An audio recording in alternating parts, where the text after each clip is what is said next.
Hola Inges, bienvenidos a otro video del curso básico de MATLAB. En esta ocasión vamos a ver cómo manejar cadenas de caracteres, cómo manipularlas, hacer algunas funciones con ellas y declararlas dentro de MATLAB. Entonces, vamos a la compu.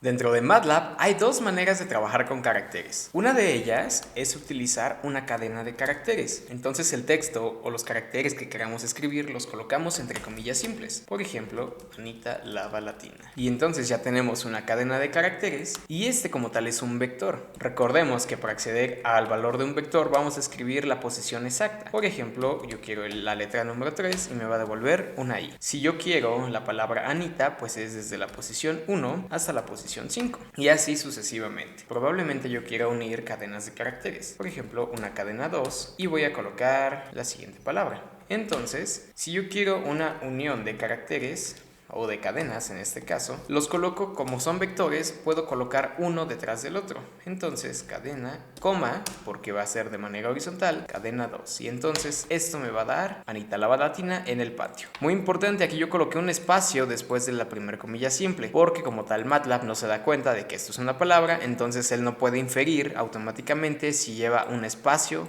en medio de las palabras o no. Es por eso que yo lo coloqué antes. Otra función que hace la misma parte, pero con función, es la función strcat, lo cual va a concatenar, por así decirlo, estas cadenas. Entonces, cadena con unión cat, y de hecho aquí, si a mí se me olvidó colocar otra cosa, pues aquí mismo lo puedo poner. Por ejemplo, se me olvidó el punto final, entonces yo se lo pongo. Bien, entonces al final va a tener esa parte. Muy importante, aquí yo uní unión cat, pero no era unión cat, era cadena 2, entonces repetimos el proceso. Es cadena 2. Bien, y listo, ya tengo Anita lava la tina en el patio. Este es un vector. Se pueden trabajar con matrices de caracteres, pero hay algo importante en ello. Recordemos que para declarar una matriz de caracteres te colocábamos los dos corchetes y el punto y coma. Y aquí, pues los valores, ¿no? Por ejemplo, oso, perro, oso perezoso y perro. ¿Vale? Entonces, si yo aquí le doy clic en Enter, me va a decir que esto no es correcto, porque no son del mismo tamaño. Por ejemplo, oso perezoso puede que tenga 15 caracteres y perro hermoso puede que tenga 14. Al no ser del mismo tamaño, me va a decir que no son consistentes. La forma adecuada de realizar esto es con la función char. Con la función char ya tuve entre paréntesis y separados por una coma. Y entonces ya la tengo declarada, vamos a ver qué nos declaró. Bien, ya tenemos un arreglo de caracteres, aquí lo dice, de 2 por 13. Podemos darnos cuenta que aquí después de perezoso agregó un espacio y es lo que hace la función char, hacer que todas las cadenas que tenemos declaradas sean del mismo tamaño y obviamente lo va a ajustar al tamaño del más grande y en los más pequeños les va a agregar espacios en blanco cuando se termine esa cadena. Podemos ver que perro hermoso pues era más grande que oso perezoso y por eso no nos dejó declararlo anteriormente. Aquí tenemos matrices de cadenas de caracteres. Entonces podría acceder, por ejemplo, a la palabra 1 con los dos puntos y me daría oso perezoso. Y de hecho también puedo acceder únicamente a la palabra oso porque sé que va de 1 a 3 y me daría lo siguiente. Pero a veces se vuelve un poco complicado comenzar a hacer todas estas funciones porque tenemos que saber justo la posición exacta y más cosas. Entonces hay una alternativa ante eso. La alternativa es utilizar strings, que básicamente son arreglos de caracteres, pero ya definidos. Entonces el arreglo 1 va a ser igual a el oso y entonces lo va a declarar entre comillas. Si vemos el arreglo 1, el tamaño de este arreglo es de 1 por 1, lo cual nos dice que el oso es únicamente un valor. No podemos acceder dentro de los valores de este carácter.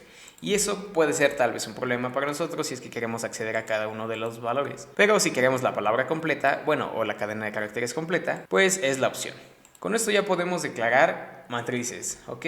Una matriz de strings. Y esto lo podemos hacer ya sin preocuparnos por los espacios. Por ejemplo, el oso, luego aquí vamos a declarar... Y aquí ya podemos poner punto y coma sin problemas. Vamos a hacerla de 2 nada más. Entonces ya tenemos nuestra matriz de strings. Y si mando a llamar a cierta posición, matstring 1,2, pues me va a devolver el perro. La palabra completa, recordando que no podemos acceder a cada uno de los valores dentro del perro. Pero esto nos da la ventaja de que en una matriz de 2 dimensiones podamos tener palabras tanto en las filas como en las columnas, a diferencia de en los caracteres que únicamente son en las filas. Cada columna corresponde pues a una de las letras o carácter dentro de la palabra. Importante, no hay que mezclar esta opción con la de las comillas simples porque si de repente pues declaramos una y luego la otra con comillas normales, pues nos vendrá un problema, ¿vale? La cual convertirá todo a string y de repente queremos acceder a estos valores y pues no nos va a dejar. Si de repente nosotros queremos colocar un número dentro de nuestra cadena de caracteres, podemos hacer lo siguiente. Vamos a un ejemplo. X es igual a 25.4. Entonces, si yo quiero colocar text es igual a...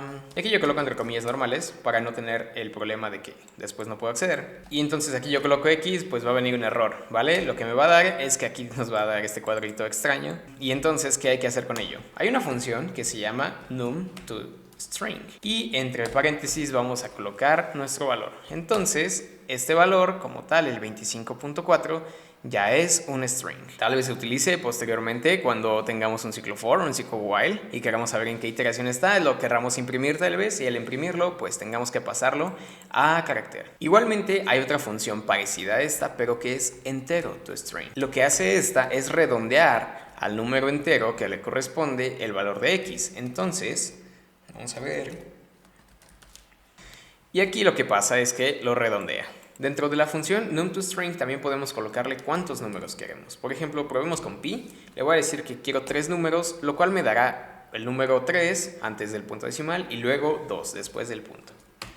Y entonces me dice que es 3.14. De igual manera, si le pongo 5, pues ya me dará los posteriores. Con un número que únicamente incluya números decimales, por ejemplo 0, 0, 2, 3, 4, 3, y le digo que quiero 3 decimales, me dará los 3 decimales después del 0. Los ceros MATLAB considera que son relevantes y tiene que guardarlos, pero también los 3 números que yo le indiqué. Y hay algunas otras funciones que se le aplican a las cadenas de caracteres y a los arreglos de caracteres. Una de ellas es la función erase. Lo que hará la función erase, y vamos a verlas después de borrar pantalla. La primera es erase. Me pide la cadena de caracteres, le voy a decir que es text, y luego lo que quiere que borre. Entonces, el valor de x es... voy a únicamente borrar el valor de... Entonces, me da que x es 3.14, que es lo que ya tenía anteriormente. Esta función lo que hace es borrar lo que yo le pedí dentro de la cadena de caracteres. Igualmente, para filtrar algunos datos, a veces se utiliza la función lower, lo cual me pide una palabra, por ejemplo, el